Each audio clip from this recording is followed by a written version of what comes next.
We are now going to check the performance of the FutureEyes LEDs.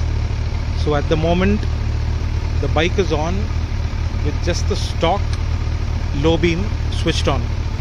So I'm now going to switch on the FutureEyes LEDs. As you can see, this is the remote switch for that. So now the low beam fogs are switched on. The high beam white LEDs are switched on. Now both the low yellow fog and high beam white are both switched on. And the fogs are switched off and only the low beam is on. I'm now going to turn on the fog once again, followed by the high beam.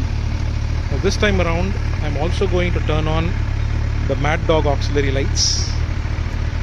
Now the Mad Dogs are also switched on. Now the Mad Dog alpha lights are switched on along with the FutureEyes LED. Now the Mad Dog lights are switched off and the FutureEyes LEDs